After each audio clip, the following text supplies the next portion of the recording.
मणिपुर के मामले में अब नेता भी बोल रहे हैं, अभिनेता भी बोल रहे हैं, लेखक भी बोल रहे हैं, बुद्धिजीवी भी बोल रहे हैं, पत्रकार भी बोल रहे हैं, कलमकार भी बोल रहे हैं, सामाजिक कार्यकर्ता भी बोल रहे हैं, एनजीओ भी बोल रहे हैं।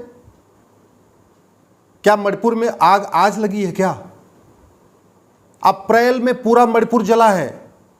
अप्रैल में वहां पे जो मितेई हिंदू हैं उनका घर जलाया गया, उनका मंदिर जलाया गया, उनका मठ जलाया गया, उनका जो रहने का आसपास का जो पूरा मकान था उसको जलाया गया, उस हिंदुओं की दुकानें जलाई गई, बहन बेटियों के साथ बलात्कार हुआ था अप्रैल में, लेकिन कोई नहीं बोला। पूरे मई में मितेई हिंदुओं के साथ वहां अत्याचार हुआ, उनका घर जलाया गया, उनकी दुकान जलाई गई, उनको मारा गया, बलात्कार हुआ, उन्होंने घर से पलायन किया, तब भी कोई नहीं बोला। पूरे जून में हिंदुओं के साथ अत्याचार हुआ, अपना अपना घर छोड़ के भाग गए, सैकड़ों लोगों की हत्या हो गई, तब भी कोई नहीं बोला। जुलाई में अब आज 20 जुलाई हो गई है, तब नेता भी बोल रहे हैं, अभिनेता भी बोल रहे हैं, लेखक भी बोल रहे हैं, बुद्धिजीवी बोल रहे हैं, और सब कह रहे हैं कि जिसने रेप किया है उसको फांसी दे दो, उसको सजा दे दो। मैं आपसे पूछता हूं, जिस बहन के साथ, बेटी के साथ रेप हुआ है, उस बलात्कारियों को फांसी होनी चाहिए, लेकिन क्या उन दो बच्चियों का वीडियो आया है, उनके बलात्कारियों को फांसी देने से मणिपुर की समस्या खत्म हो जाएगी क्या? बलात्कारियों को फांसी देने से मणिपुर की घुसपैठ खत्म हो जाएगी या मणिपुर के घुसपैठिए भाग जाएंगे? बलात्कारियों को फांसी देने से जो मणिपुर में नशे की खेती होती है, अफीम की खेती होती है, वो बंद हो जाएगी क्या?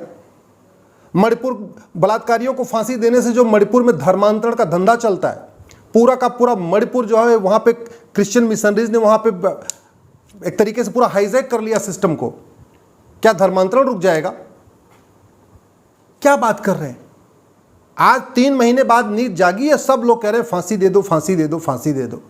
फांसी देने के बाद न मणिपुर में हिंसा रुकी है, न आगे रुकेगी, न वहाँ धर्मांतरण रुका है, न धर्मांतरण रुकेगा, न घुसपैठ रुकी है, न घुसपैठ आगे रुकेगी। बलात्कारियों को फांसी देने से ड्रग स्मगलिंग नहीं रुकेगी। बलात्कारियों को फांसी देने से वहाँ जो हथियारों का इतना बड़ा कारोबार होता है, इतने एडवांस वहाँ पे राइफलें उनके पास हैं, पूर्वोत्तर जो मणिपुर के अलगाववादी हैं, जो क्रिश्चियंस टेररिस्ट हैं, उनका हथियार खत्म नहीं हो जाएगा। इसलिए मैं फिर आपसे निवेदन करता हूँ, ये जो भाषणबाज आ गए हैं बीच बीच में, जब सब दुनिया भर की बातें कर रहे हैं, इस पे नहीं, आप जरा गंभीरता के साथ सोचिए।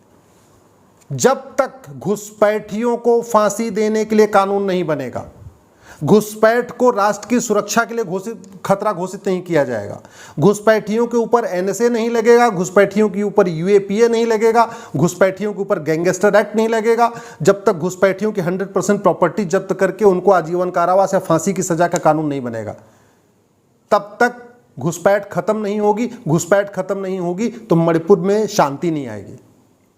जब तक धर्मांतरण कराने वालों की 100% प्रॉपर्टी जब्त करने का कानून नहीं बनेगा, धर्मांतरण को राष्ट्र की सुरक्षा के लिए खतरा नहीं घोषित किया जाएगा, धर्मांतरण कराने वालों पे एनएसए नहीं लगेगा, धर्मांतरण कराने वालों पे यूएपीए नहीं लगेगा, धर्मांतरण कराने वालों के ऊपर देशद्रोह का केस नहीं चलेगा, धर्मांतरण कराने वालों पे इंडियन पिनल कोड का सेक्शन 121 वेज वॉर धारा नहीं लगेगी, तब तक धर्मांतरण नहीं रुकेगा। जब तक धर्मांतरण नहीं रुकेगा तब तक मणिपुर में शांति नहीं आ सकती।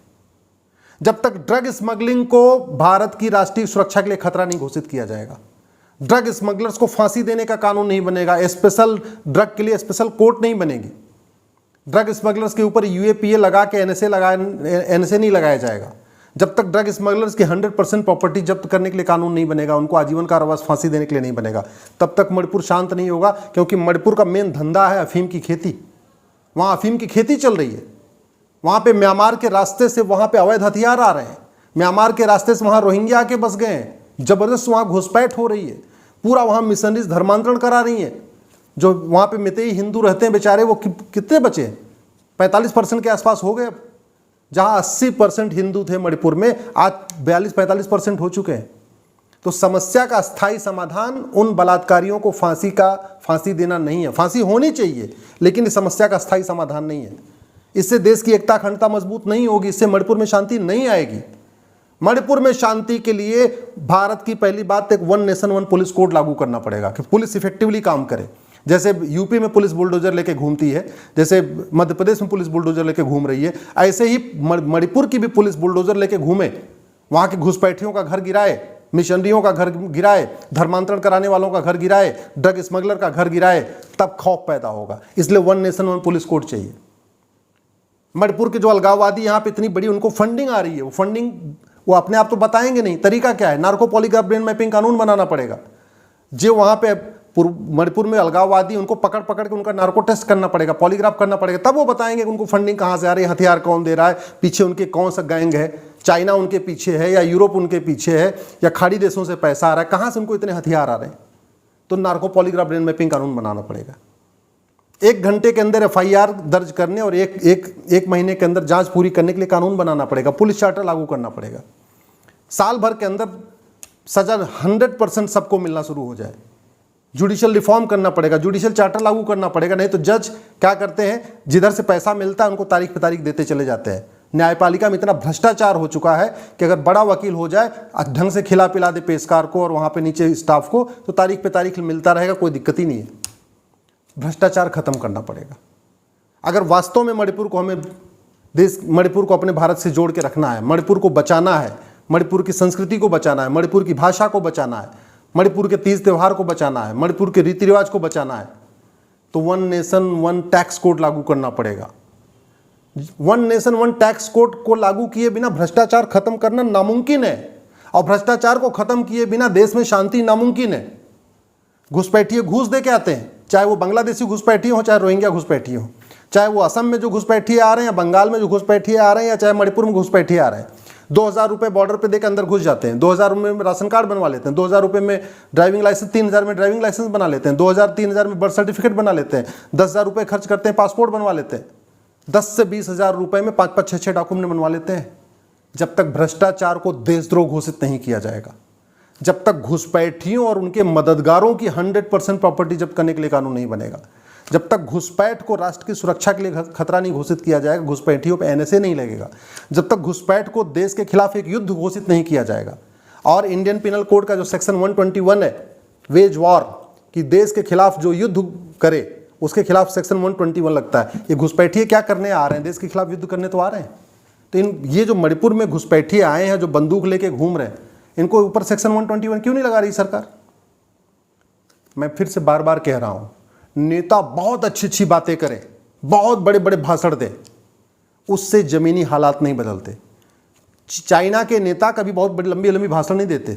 चाइना का राष्ट्रपति जो जिनपिंग है, कोई बहुत लच्छेदार भाषण नहीं देता, कोई बहुत बड़ी बड़ी बातें नहीं करता, लेकिन चाइना में न घुसपैठ होती है, न धर्मांतरण होता है, न इस तरीके का आगजनी होती है, न इस तरीके का हत्या होती है, न इस तरीके का बलात्कार है, न इस तरीके का वहाँ क्राइम नहीं है। सिंगापुर के जो प्रधानमंत्री हैं वो बहुत बड़ी बड़ी बातें नहीं करते, लेकिन सिंगापुर में देखिए शांति है, समृद्धि है, खुशहाली है, बिजनेस व्यापार बढ़िया चल रहा है। सिंगापुर में घुसपैठ नहीं होती है, सिंगापुर में धर्मांतरण नहीं होता। क्यों? क्योंकि कानून बनाते हैं। भारत में कानून की कोई लागत नहीं होती। तो चाहे वो मणिपुर की समस्या हो, बंगाल की समस्या हो, केरल की समस्या हो, कश्मीर की समस्या हो, इन समस्याओं का समाधान बातचीत करने, चर्चा करने, टीवी डिबेट करने, संसद में तू मैं करने से नहीं होगा।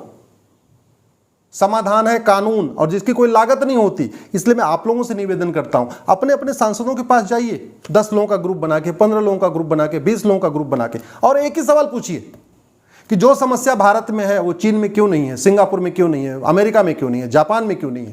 इतना सवाल पूछिए। अल्टीमेटली कानून सांसदों को बनाना है, ना आपको बनाना है, ना मुझे बनाना है। कानून उनको बनाना है, और कानून की कोई लागत नहीं होती। अपने अपने सांसद से पूछिए कि हाईवे तो बन रहा है, एक्सप्रेसवे बन रहा है, एयरपोर्ट बन रहा है, सब कुछ बन रहा है, राफेल भी आ गया खरीद के, हम कठोर कानून क्यों नहीं बना रहे? हम पुलिस रिफॉर्म, जुडिशियल रिफॉर्म क्यों नहीं कर रहे? अगर मेरी बात ठीक लग रही हो तो इस वीडियो को अपने सभी साथियों को जरूर भेजिएगा, अपने दोस्तों को जरूर भेजिएगा, और अपने सांसदों को टैग करके ट्वीट करिएगा। और हो सके तो कम से कम एक दिन 15 लोगों का, 20 लोगों का, 30 लोगों का ग्रुप बना के अपने सांसद के पास जाके इतना पूछिए कि जो समस्या भारत में है, चाहे वो घुसपैठ हो, चाहे धर्मांतरण हो, चाहे जो भी समस्या है, ये सिंगापुर में क्यों नहीं है, चीन में क्यों नहीं है, और अगर कानून जब कोई लागत नहीं होती तो अच्छा कानून क्यों नहीं बन रहा है।